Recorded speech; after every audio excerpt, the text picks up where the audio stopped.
Well, all right, people. So I'm here with another live stream. And this time I want to talk about Brett Kavanaugh. So he got accused of sexual assault. And we've been seeing this throughout the past 1 or 2 years here.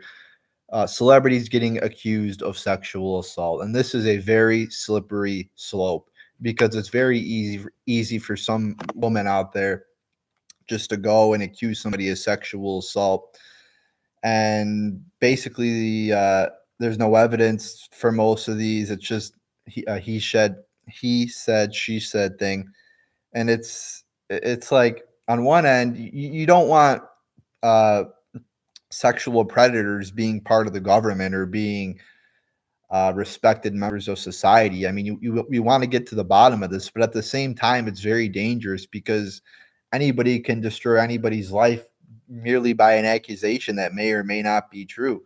So these accusations should be investigated. They should be looked at closely. They shouldn't just be taken for granted that these things are true, because we see a lot of people doing that. And people in this country should be innocent until proven guilty. So in my book, Brett Kavanaugh right now is innocent.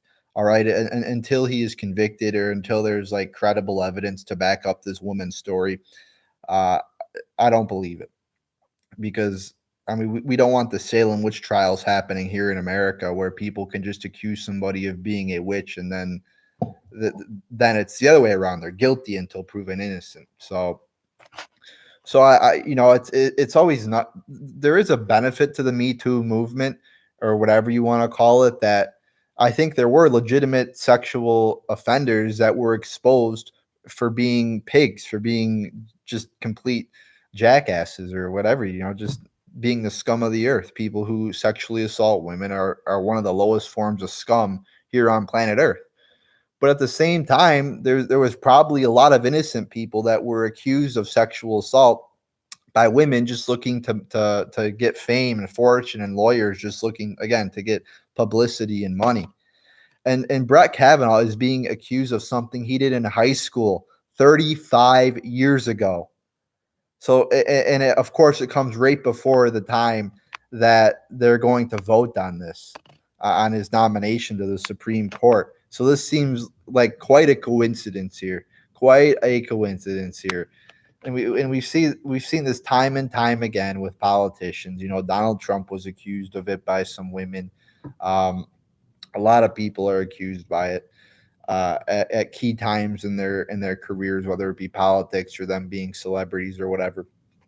Um, so you got to question whether this is just a Democratic ploy or not, because we've seen the Democrats take extreme measures to try to block Brett Kavanaugh from becoming part of the Supreme Court. See, this is what the Democrats do because they lost the election.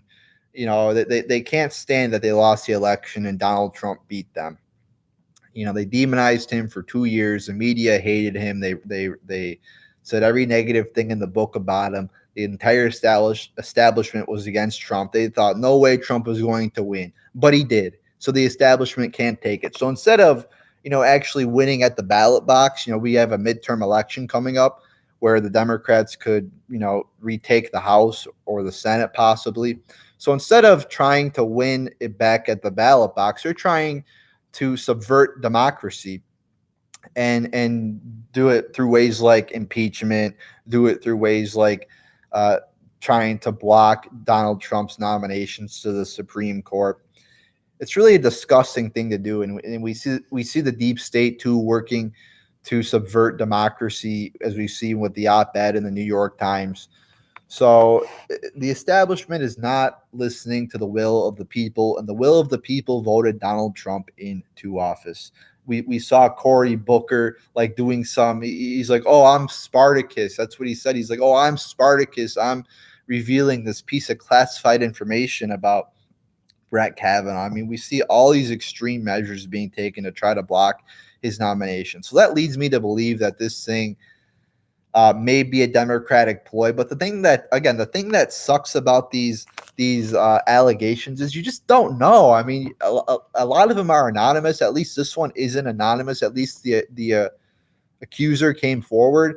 But it's like you don't know what to do because you don't want to be defending sexual offenders.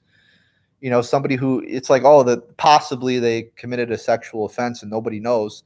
And at the same time, uh, I mean, you want to play the other side of the aisle too and say, hey, these people could just be looking to gain fame and fortune. So you're at a tough, as a member of society, you're at a tough spot here to judge the Me Too movement.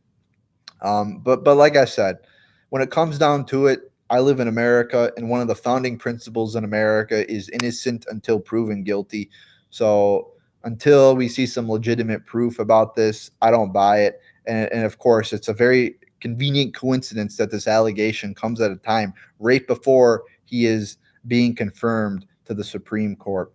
So, like I said, innocent until proven guilty. We'll see if anything comes out about this. I have an open mind. I'm not saying, oh, there's no chance that he sexually assaulted this person. But I have an open mind. I'm willing to listen to evidence. But right now, there's just none of that. So there you go, people. There's my thoughts on that.